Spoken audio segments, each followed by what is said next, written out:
Willow Creek Springs presents Healthy Living with your host, Joe Grumbine.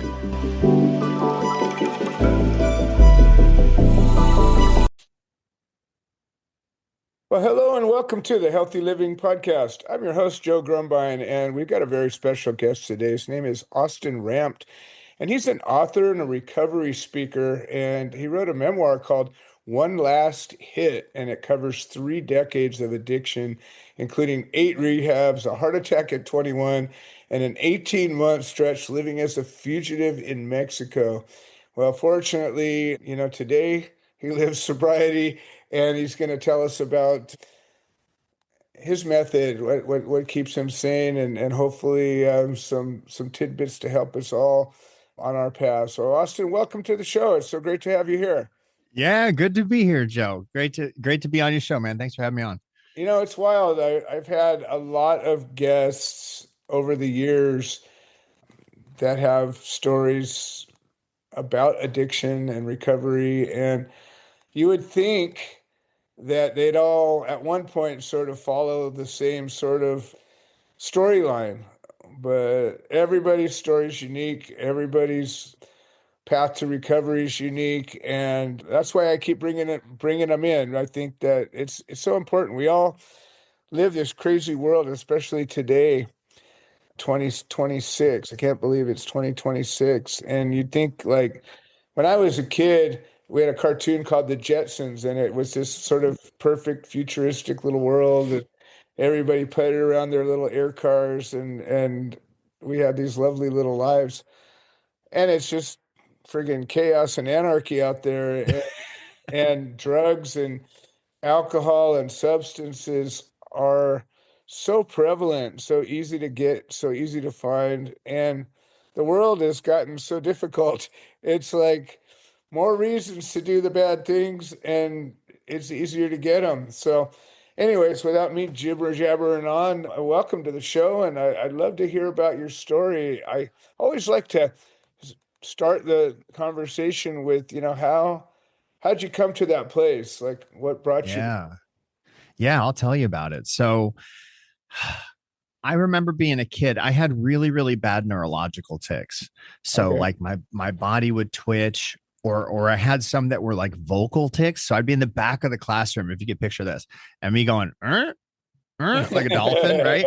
And I'm this overweight kid that's squeaking like a dolphin in the back of the class. I'm 8, 9, 10 years old, and the kids were just merciless. They were brutal. Oh yeah. And so I remember just these feelings of shame, like there's something wrong with me as a child. And, first time I picked up a drink, it was the first time I really felt that form of peace. It was almost like I didn't know how big of a problem I had until alcohol solved it for me. And, Okay. and this started, I started taking all sorts of pharmaceutical medications, acid. By age 15, I was addicted to narcotic painkillers.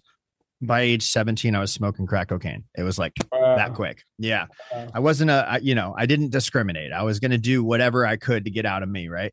And, so this starts a journey that stays with me to this very day, because recovery is part of my life. And so in between the summer of junior and senior year in high school, I decided I was going to become a horticulturalist and grow some weed in my closet.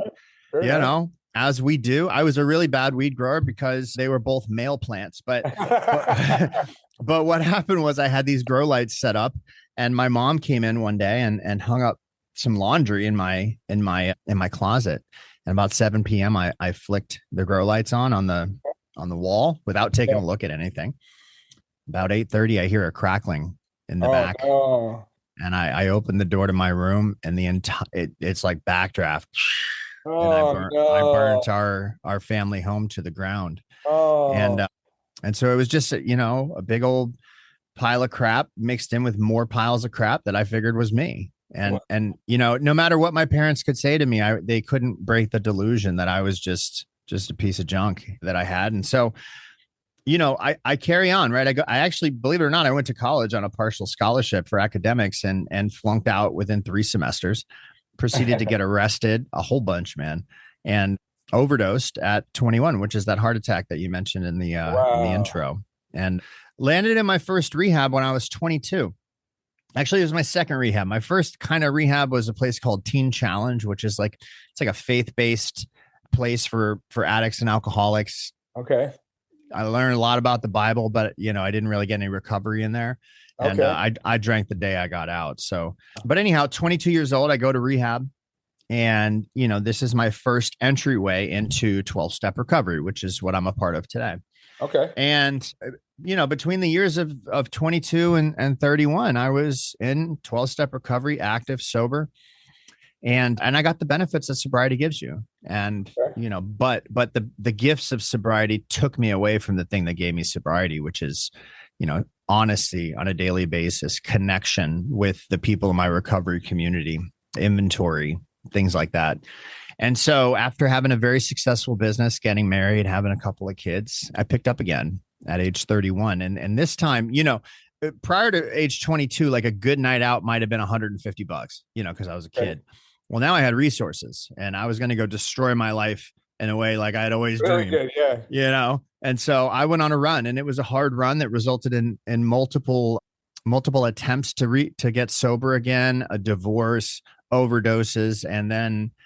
So that one, there's a point where you were experiencing sobriety, you understood it, you're working the steps, you're getting all the things that you sought to get, so you're being a success on all levels. What was it that triggered you to go back?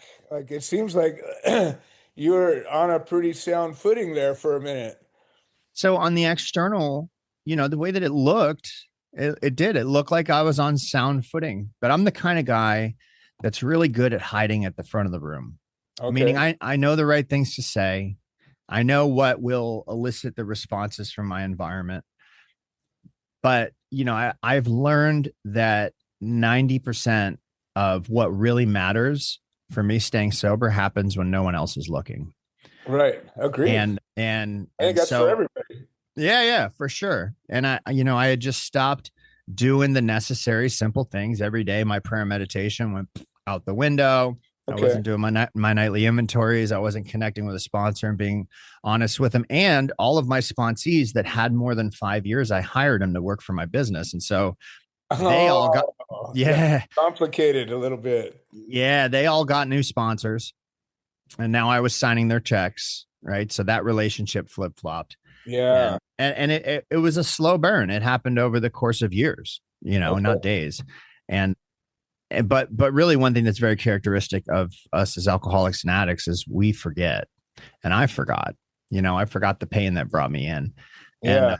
And so when I picked up again, it didn't come in the form of, hey man, go buy some dope down in the hood.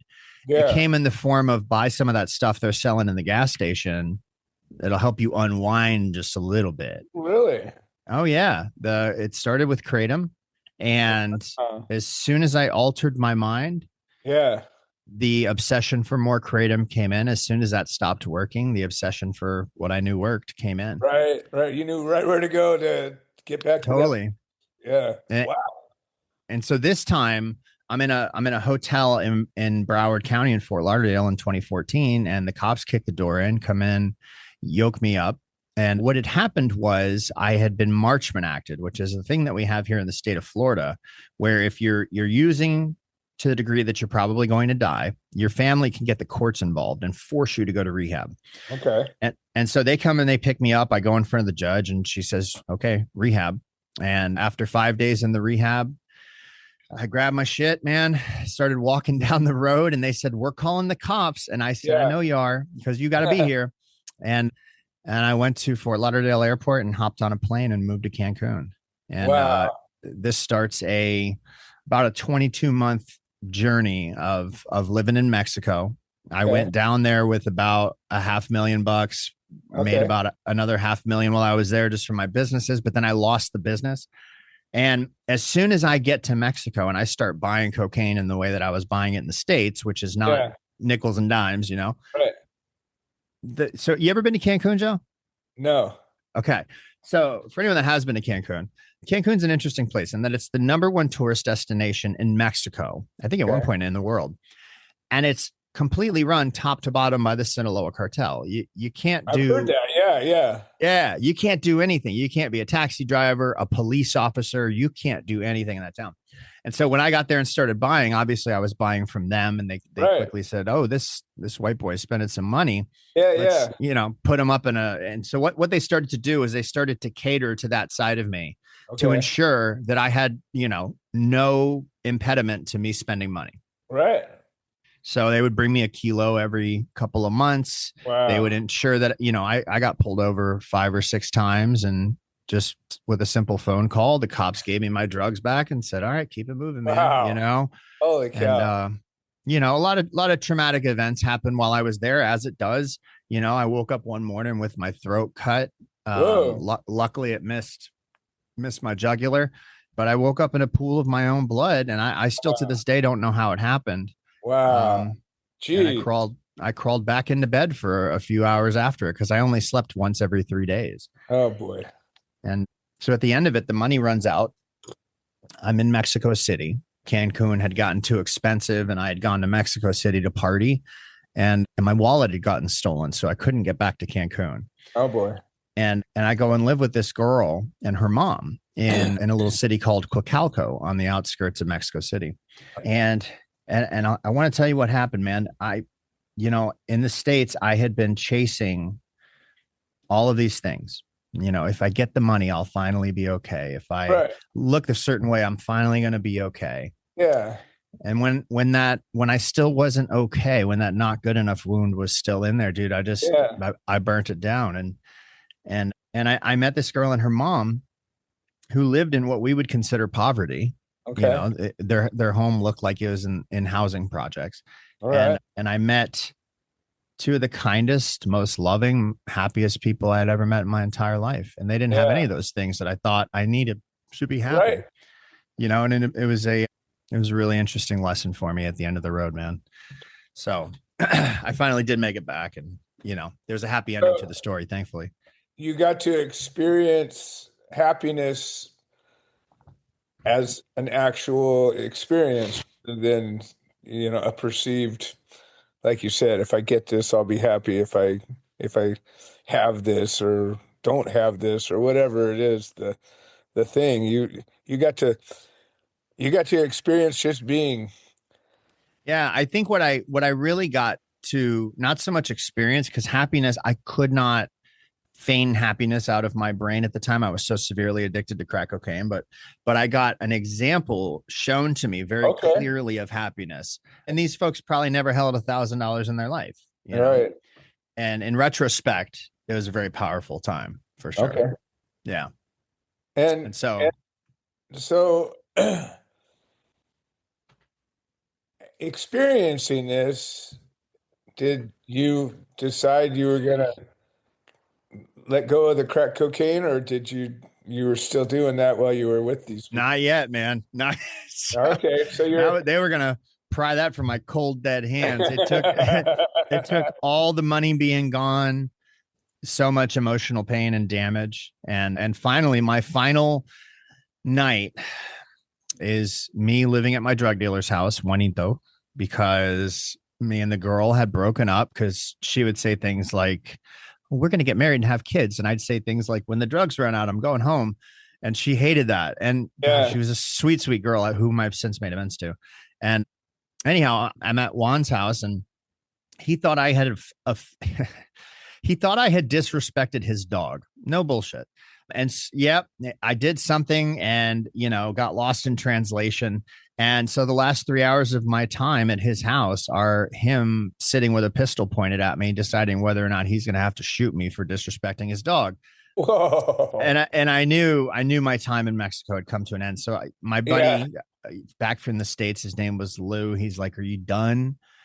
I said, "Yeah, but I got some debts to settle, man." So he sent me a Western Union, got me a plane ticket, and I got my ass back to the States. Oh, okay. All right. Yeah. So the issue with the rehab that you were running from, was that still an issue, or did they just kind of let that So it went dormant after a period of time. And I don't know how long that period of time actually was because I never looked into it. But I was quite convinced that I was going to cross the border and it was going to send off some flag. Right. Yeah, that's what I was going to say. When you leave in that way, usually, you expect a welcome when you get that, try to come back. Right. But it didn't. It didn't do that. And I think there's something specific about the Marchman Act where it just kind of goes dormant. It's Okay. not a All right. Well, it's not a good. warrant like I had committed a crime. Yeah, yeah. It worked out, I guess. So I get back to the States and I didn't know how much damage I had caused myself, Right. like in my own brain. I was not seeing reality in the world. I was delusional, but of course I believed those delusions and Sure. proceed to relapse and overdose again and eventually go into treatment. And for anyone listening, treatment's great for what it is. And I mention it because it was impactful, but treatment is not a solution to alcoholism and drug addiction. Treatment is a beginning. Right. And it got me to the point of some willingness. It got me a distance from my last time getting high. And this is when I found some better people, I guess, in some ways. totally. It got me reconnected with 12-step recovery in South Florida, which is what I needed. All right. And I got out of there, went to a halfway house, met my now current wife. Okay. We'll have been married 8 years in November. And wow, that doesn't seem like a recipe for success, but 8 years is a good long while. That's great. Yeah. No, I mean, we were both, she's sober. She's about 12 years sober. And we have 3 kids together and I got custody of my first 2. And so I have 5 kids at home and it's nuts. I grew up as oldest of 6. So I'm outside of that. Yeah. Yeah, man. So that is the really quick version of the story. The detailed one is in my book, but yeah. So at one point you decided, I mean, obviously the 12 step, when you take it seriously, it kind of becomes your life. Like it's the road you walk on. And I know how easy it is to forget. I just beat cancer and my life was consumed at solving that problem for 2 years. And it's only been a few months since I got it all clear, knowing that it's going to want to come back and I have to walk my own 12 steps to keep it gone. Yeah. But every day that I feel better and stronger and healthier, it's so easy to forget those things I need to do to stay that way. And I know with drugs and alcohol, it's the same. I was very blessed. I came right to the edge of some of the places you were at, and I never kept going. And I was able to pull myself away before I got to that place. But I know that place where you fall in and you stay there, and it's so easy to forget. It's just so friggin' easy. So what's different with you today that you are able to stay on this road and stay remembering and all of that? A lot of it is, so I had a sponsor tell me years ago, he said, if you're an alcoholic or an addict, as the book defines, which is when you start drinking, you don't have much control over the amount you drink. Sure. And when you honestly want to quit, you can't quit on your own unaided strength. He said, I want you to pretend you've got a bomb strapped to your back with a timer on it. Okay. And that timer is guaranteed to go off unless you do certain simple things every single day for your own sobriety. Yeah. And that made a lot of sense to me. And so those certain simple things are, some form of spirituality has got to be the foundation of it. Right. So we start our day with, readings, prayer, and meditation, things like that. Okay. Honesty with other people in the program. Yeah. Huge. Sponsoring other men. So I sponsor a bunch of other guys. Oh, good. Nightly inventory that we do in the evening, and then showing up and staying connected to the recovery community. I mean, that's a recipe for sobriety. It keeps me in the game. Yeah. And there was a shift somewhere in my 30s, somewhere in the brokenness of destroying my entire life. Cause I had been very identified with the success and the money and blah, blah, blah. And when all that went away, I really had to ask myself, who are you? If it was never any of that stuff, who's the guy beneath all of it? And so I started to shift from more of a right brain analytical thinker to a left brain feeler. Like Okay. let's start experiencing emotions. These were not things that I was taught as a man, as a Right. child. I didn't even have the words to name these emotions, much less recognize them. And I started to realize that forming real close intimate relationships with other people was possible, but Yeah.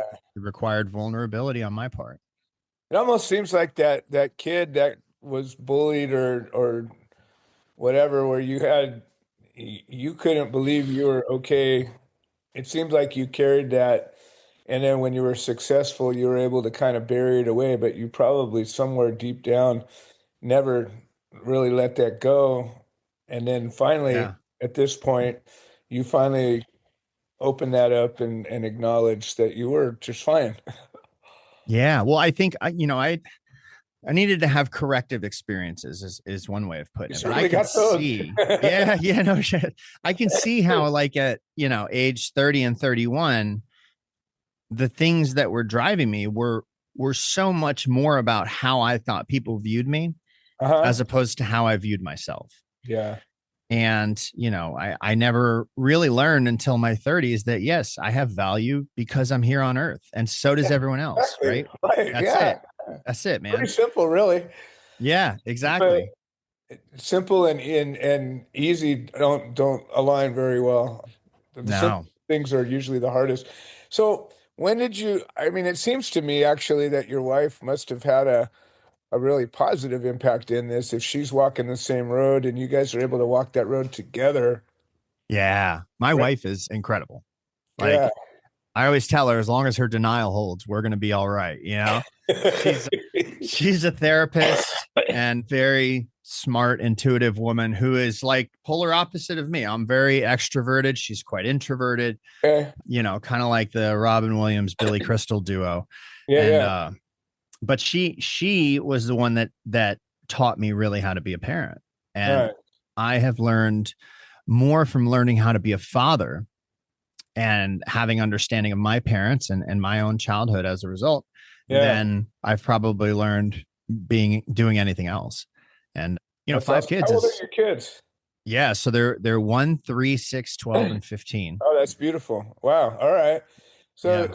you've got, as long as you hold yourself accountable and the importance of these things, you got all the reason in the world to stay on your path the rest of your life.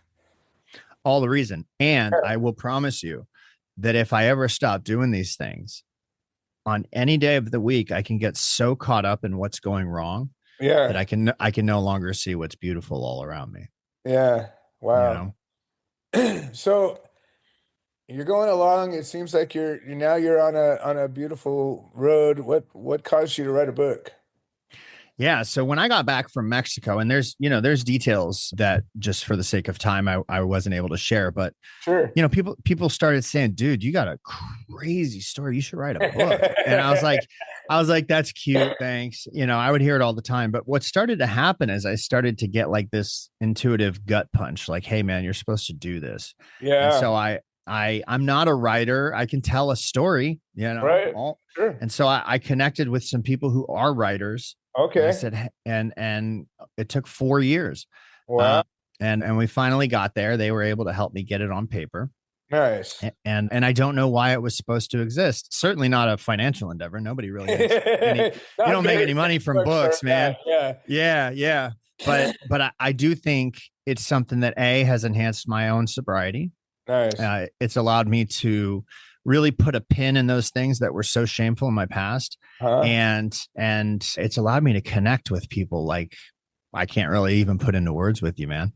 When people read the book, I don't come out of it smelling like a rose, man. Sure. Addiction is nasty. It Yeah. does, I did bad stuff, Yeah. and I guess maybe the intimate look at what it was like has Yeah. kind of connected me to a lot of people. It's been really remarkable. I love that. That's, as you might imagine, I do interview a lot of authors, and many have stories of whatever the struggle is, whether it was addiction or whatever. And then I always wonder, like usually there's that moment of I got to write this, There's not too many people that go through a difficult spot start out as writers.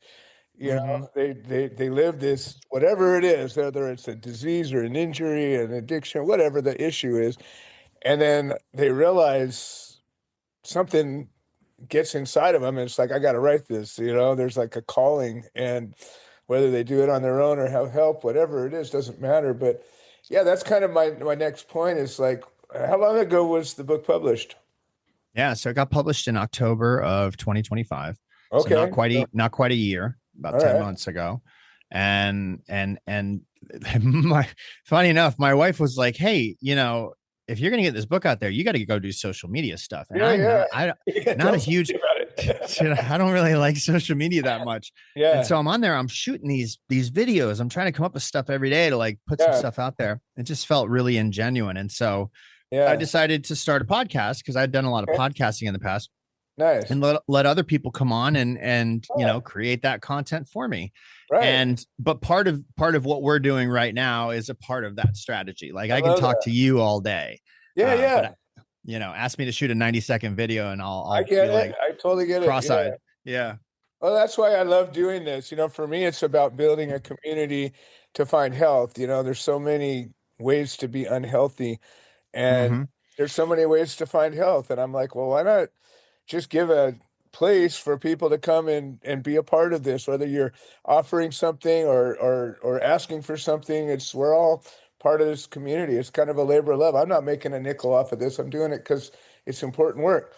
And Yeah. maybe one day I will, but right now I do it because I think it's important. And every time somebody comes to me and says, "Hey, I was listening to something you were talking to this person, and wow, I got woohoo!" I'm like, Yeah.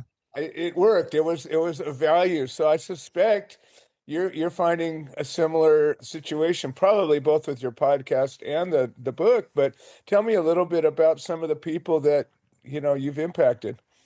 Yeah. So, I mean, up until this point, the people that I've really had on the podcast have been other addicts and alcoholics coming on to Uh-huh. tell their story. Sure. I'm starting to kind of branch out from that. I had Yeah. some trauma therapists on and Nice. other stuff. But what I have found is, so if anyone buys the book through my website, other than Amazon, you're going to get immediately connected with me, and I'll send out an email saying, "Hey, if you ever want to chat, like by all means, reach out." And I have had some people coming back and reading the reviews of the book on Amazon has been really, really gratifying I love to that. just see people. I didn't know if anyone was going to read it. Sure. Of course. I got to the end of it and I'm like, well, here goes nothing, man. Let's see what Let's happens. turn it Yeah. loose, dude. And so far it's been great. I So far it's love been a that. great experience. So we've covered a lot of ground, and like you said, you just touched on so many things. And as I say with so many guests, I'd love to have you back and go deeper into this maybe a little while after the book's been out. And I'd love Yeah. to continue. Like these are relationships. People are like, "Oh, you had a guest," and I'm like, "Yeah, well, I talked to these guests. Like I've had over 250 guests on my show, and probably almost a third of them I'm in contact with on some level. Yeah. And people come back. We're engaged in a dialogue. Is there a message that you would think that to leave with our guests that you think would be that one, your parting shot? The message that I really wish I would have been able to hear early on was that I didn't have to achieve or do anything to have value, right? That I simply had value because I was here on the earth. And when that really clicked for me, everything in my world changed. And so I think that's probably my message is that. And if anyone is struggling with addiction or alcoholism, man, there's a solution. There is a solution. I love that. That's a powerful message. It keeps coming up, and it's so important. I think that's amazing. And of course, tell us how to find your book. Yeah, yeah. So it's on Amazon, Audible, anywhere you can buy a book, Walmart, but you can also go to onelasthitbook.com. You can buy it there. You can contact me there. I love chatting with anyone. If anyone wants to have a rap, hit me up. I love that. I listen to a lot of books on Audible. Did you record this or did you have somebody I else? did. Did No, you? no. Awesome. If you Oh, particularly like my voice, you can listen to it on Audible. it's Yeah. just I like when authors record their own story because it's like you get to jump in their head Yeah, in a totally. real Yeah. way. Like one book that I listened to by an author that I really respect had the worst narrator, and I almost didn't finish the book because I was like, I can't listen to this. This thing's horrible. Yeah. But I did, and I got to know it. So I do like it when you guys record your own stuff. Well, this has been fascinating, fantastic, and I really appreciate you coming and sharing your story. And I look forward to talking some more in the future. Yeah. Awesome. Thank you so much, Joe. I appreciate it, buddy. You bet. Well, this has been another episode of the Healthy Living Podcast. I'm your host, Joe Grumbine, and I want to thank all of our listeners for making the show possible, and we will see you next time. This has been another episode of the Healthy Living Podcast. We produce this show so that people can share their stories, people that have overcome obstacles, people that are undergoing obstacles. We're building a community of health-minded individuals. If you're interested in supporting the show, please leave a review on the platform you're listening to it on. If you're interested in becoming a guest, please send an email to itsjoegrumbine@gmail.com, or you can send a note into the notes section of the podcast. All right. Well, thank you for supporting this show, and we hope you've enjoyed it.